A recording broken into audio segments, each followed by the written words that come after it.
আসসালামু আলাইকুম। সংবাদে আপনাদের সবাইকে স্বাগত জানাচ্ছি। আমি ফিরোজ তোহা। শুরুতেই সংবাদ শিরোনাম। বাংলাদেশের সর্বশেষ গুরুত্বপূর্ণ আপডেট সংবাদে আপনাকে স্বাগত। শুরুতেই সংবাদ শিরোনাম, পরে বিস্তারিত। শুরুতেই জানিয়ে দিব, নির্বাচন আয়োজনে বেশি সময় নেয়ার প্রয়োজন নেই, চ্যানেল 24কে মির্জা ফখরুল। জাতীয় নির্বাচন আয়োজনের খুব বেশি সময় নেয়ার প্রয়োজন নেই বলে চলে। চ্যানেল 24-এ সাক্ষাৎকারে বিএনপির মহাসচিব মির্জা আলমগীর এসব কথা বলেছেন। এ বিষয়ে রাজনৈতিক দলগুলোর সঙ্গে বসে একটি প্রস্তাব তৈরি করতে হবে বলেও জানিয়েছেন তিনি। আর আওয়ামী লীগ আগামী নির্বাচনে অংশ নেবে কিনা এমন প্রশ্নে তিনি বলেন, এটি নিয়ে এখনও মন্তব্য করাটাই অগ্রিম হয়ে যাবে। এরপর জানিয়ে দিব, আত্মগোপনে থেকে ফেসবুকে যে বার্তা দিলেন জেলা ছাত্রলীগের সভাপতি। জানিয়ে দিব, লেফটেন্যান্ট তানজিম হত্যার ঘটনায় আরও এক আসামি গ্রেপ্তার। কক্সবাজারের চকরিয়ায় ডাকাতি প্রতিরোধ অভিযানে শহীদ লেফটেন্যান্ট তানজিম সারোয়ার নির্জন হত্যা মামলার এজাহারভুক্ত অন্যতম আসামি মোহাম্মদ সাদেক 41কে গ্রেপ্তার করেছে যৌথ বাহিনী। শুক্রবার 27 September rapid action battalion RAB সদর দপ্তরের লিগ্যাল অ্যান্ড মিডিয়া উইংয়ের পরিচালক লেফটেন্যান্ট কর্নেল মুনিম ফেরদৌস বিষয়টি নিশ্চিত করেছেন। এবারে জানাবো, ভারতীয় দর্শকের সঙ্গে হাতাহাতি হাসপাতালে টাইগার রবি। কানপুরের দ্বিতীয় টেস্টে লড়তে ভারত বাংলাদেশ খেলা শুরু হয়েছে। বৃষ্টিবিঘ্নিত সেশনে 74 রানে 2 উইকেটে হারিয়ে স্বস্তিতে প্রথম সেশনে পার করেছে টাইগাররা। তবে বাংলাদেশের দলের সমর্থক রবির জন্য সময়টা ছিল অস্বস্তিকর, কারণ তিনি বাংলাদেশের প্রায় সব সিরিজ এবং আন্তর্জাতিক টুর্নামেন্টে টাইগারদের পাশে থেকে গ্যালারিতে বসে খেলা উপভোগ করেন। আর ভারতে গিয়ে সেই রনি টাইগারদের খেলা দেখতে গিয়ে তিনি ভারতীয়দের মারধরের শিকার হয়েছেন। এবারে জানাবো, বছর শেষে ঢাকায় আসছেন আইসিসির প্রধান কৌশলী। ঢাকা সফরে আসছেন আন্তর্জাতিক অপরাধ আদালত আইসিসির প্রধান কৌশলী করিম এ খান। চলতি বছরের শেষে তিনি ঢাকায় আসবেন। আজ নিউ ইয়র্কের জাতিসংঘ সদর দপ্তরে সংস্থাটির সাধারণ পরিষদের সাইডলাইনে প্রধান উপদেষ্টা ডক্টর মোহাম্মদ ইউনূসের সঙ্গে সাক্ষাৎ শেষে সব কথা জানিয়েছেন। এবং সর্বশেষ জানিয়ে দিব, লেবাননের হিজবুল্লাহকে সর্বোচ্চ শক্তি দিয়ে আঘাত করছে দখলদার ইসরায়েলি বাহিনী। মার্কিন যুক্তরাষ্ট্র এবং তার অন্যান্য মিত্র দেশগুলো যুদ্ধবিরতি দেওয়ার আহ্বান জানালেও দখলদার ইসরায়েলের প্রধানমন্ত্রী কট্টরপন্থী বেনজামিন নেতানিয়াহু দেশটির সেনাবাহিনীকে লেবাননের সশস্ত্র গোষ্ঠী হিজবুল্লাহর বিরুদ্ধে সর্বোচ্চ শক্তি দিয়ে লড়াই চালিয়ে যাওয়ার জন্য বলেছেন। লেবাননের স্বাস্থ্য মন্ত্রণালয় জানিয়েছে, বৃহস্পতিবার ইসরায়েলি বিমান হামলায় কমপক্ষে 92 জন নিহত হয়েছে। গত সোমবার থেকে সেখানে হামলা বেড়ে যাওয়ার আরও শতাধিক নিহত হয়েছে। প্রিয় দর্শক, এতক্ষণ শুনছিলেন সংবাদ শিরোনাম, এবারে বিস্তারিত। তবে তার আগে বন্ধুরা, অনুরোধ থাকবে এই সংবাদটিতে একটি লাইক দিন। এই চ্যানেলে আপনি নতুন হয়ে থাকলে আমাদের সংবাদটি দেখতে দেখতে চ্যানেলটি সাবস্ক্রাইব করে রাখুন। কমেন্ট করে আপনার মূল্যবান মতামত জানিয়ে দিন বন্ধুরা, আপনি বিশ্বের কোন দেশ থেকে বা বাংলাদেশের কোন স্থান থেকে আমাদের সংবাদটি দেখছেন এবং শুনছেন। এবারে বিস্তারিত। নির্বাচনের আয়োজনের বেশি সময় নেয়ার প্রয়োজন নেই, চ্যানেল 24কে মির্জা ফখরুল। জাতীয় নির্বাচন আয়োজনে খুব বেশি সময় নেয়ার প্রয়োজন নেই বলে চ্যানেল 24কে জানিয়েছে বিএনপির মহাসচিব মির্জা ফখরুল ইসলাম আলমগীর। এ বিষয়ে রাজনৈতিক দলগুলোর সঙ্গে বসে একটি প্রস্তাব তৈরি করতে হবে বলেও জানিয়েছেন তিনি। আর আওয়ামী লীগ আগামী নির্বাচনে অংশ নেবে কিনা এমন প্রশ্নের জবাবে তিনি বলেন, এটি নিয়ে এখনই মন্তব্য করাটা অগ্রিম হয়ে যাবে।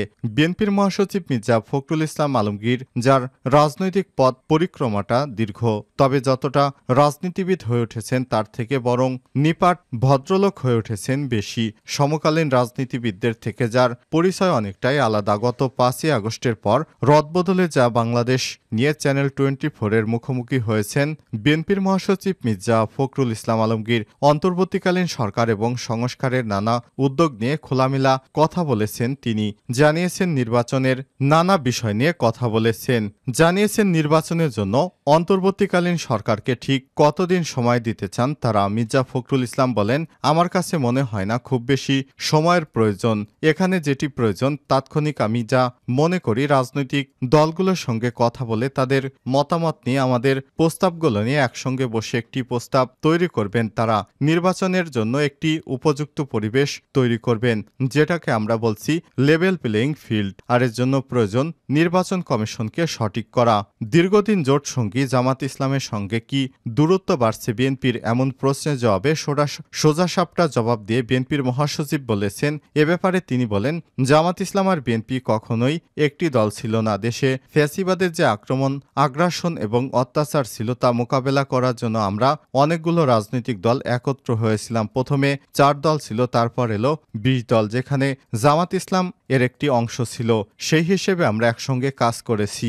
জামাত ইসলামের সঙ্গে বিএনপির যে দূরত্ব তৈরি হয়েছে তা সঠিক নয়, আবার একীভূত হওয়ার কথাও সঠিক নয়। কারণ জামাত ইসলাম তাদের মতো রাজনীতি করবে, বিএনপি করবে তাদের মতো। মানুষকে উপেক্ষা করায় শেখ হাসিনা সরকারের পতন অনিবার্য ছিল বলেও মনে করেন বিএনপির মহাসচিব। দলটির আগামী নির্বাচনে অংশগ্রহণ প্রশ্ন দেখালেন রাজনৈতিক প্রজ্ঞা। এ বিষয়ে জানতে চাইলে বিএনপির মহাসচিব বলেন, এটা একটা হাইপোথেটিক্যাল প্রশ্ন, এটার উত্তর দেয়া সমুচিত হবে না বলে আমি মনে করি। তবে আমি যেটা মনে করি, আওয়ামী লীগের যে অতীত ঐতিহ্য তারা নির্বাচনে থাকে না এমনটা নেই। আত্মগোপনে থেকে ফেসবুক যে বার্তা দিলেন জেলা ছাত্রলীগের সভাপতি। সিলেট জেলা ছাত্রলীগের সভাপতি মোহাম্মদ নাজমুল ইসলাম গত 5 আগস্ট থেকে পলাতক। সূত্র বলছে, সিলেট সীমান্ত দিয়ে ভারতে অবৈধ অনুপ্রবেশ করে পলাতক রয়েছেন তিনি। সরকার পতনের প্রায় পৌনে 2 মাস পর ফেসবুকে সরব হয়েছেন নাজমুল। বৃহস্পতিবার 26শে সেপ্টেম্বর বিকেলে নিজের ফেসবুক অ্যাকাউন্টে দীর্ঘ এক স্ট্যাটাস দিয়েছেন নাজমুল। ফেসবুক পোস্টে তিনি লিখেছেন, আমাদের অসংখ্য নেতাকর্মী বাসাবাড়ি ভাঙচুর এবং জ্বালিয়ে দেওয়া হয়েছে। আপনাদের এই দুর্দিনে রাজপথে প্রতিবাদ করা সম্ভব হয়নি বলে প্রথমেই ক্ষমা চেয়ে নিচ্ছি। এসব অন্যায় হামলা মামলা মোকাবেলা, প্রতিরোধ এবং প্রতিবাদ করতে না পারার ব্যর্থতা সংগঠনের সর্বোচ্চ দায়িত্বশীল হিসেবে অবশ্যই আমাকে নিতে হবে এবং আমি এই দায়ভার মাথা পেতে নিচ্ছি। পোস্টে তিনি আরও লিখেছেন, আমাদেরকে শিক্ষা নিতে হবে এবং দীর্ঘ লড়াই সংগ্রামের জন্য প্রস্তুতি নিতে হবে। যেহেতু দীর্ঘদিন আমরা সরকার ছিলাম, যেখানে স্বাভাবিকভাবেই আমাদের ভুল ত্রুটি হয়েছে, অনেক সময় ক্ষমতার অপব্যবহার হয়েছে, প্রশাসন এবং সরকারের বিভিন্ন স্তরে অবশ্যই কিছু না কিছু দুর্নীতি লুটপাট হয়েছে। এর ফলে জননেত্রী শেখ হাসিনার নেতৃত্বাধীন বাংলাদেশ আওয়ামী লীগ সরকারে এত উন্নয়নের পরও স্বাভাবিকভাবেই জনগণের মনে আমাদের নিয়ে কিছুটা ক্ষোভ বিক্ষুব্ধ রয়েছে।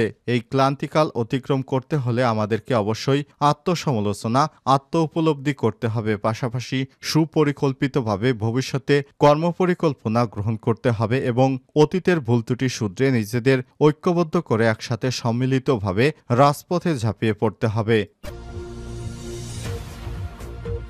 লেফটেন্যান্ট তানজিম হত্যার ঘটনায় আরও এক আসামি গ্রেপ্তার। কক্সবাজারের চকরিয়ায় ডাকাতি প্রতিরোধ অভিযানে শহীদ লেফটেন্যান্ট তানজিম সারোয়ার নির্জন হত্যা মামলায় এজাহারভুক্ত আরেকজন অন্যতম আসামি মোহাম্মদ সাদেক 41কে গ্রেপ্তার করেছে যৌথ বাহিনী। শুক্রবার 27শে September rapid action battalion RAB সদর দপ্তর লিগ্যাল অ্যান্ড মিডিয়া উইংয়ের পরিচালক লেফটেন্যান্ট কর্নেল মুনিম ফেরদৌস বিষয়টি নিশ্চিত করেছেন। তিনি বলেছেন, সেনা কর্মকর্তা লেফটেন্যান্ট তানজিম সারোয়ার নির্জনের ঘটনাটি দেশে ব্যাপক চাঞ্চল্যের সৃষ্টি করেছে। র্যাবে হত্যাকাণ্ডের পরবর্তী ছায়া তদন্ত সহ ঘাতকদের গ্রেপ্তারের লক্ষ্যে অভিযানিক কার্যক্রম শুরু করে।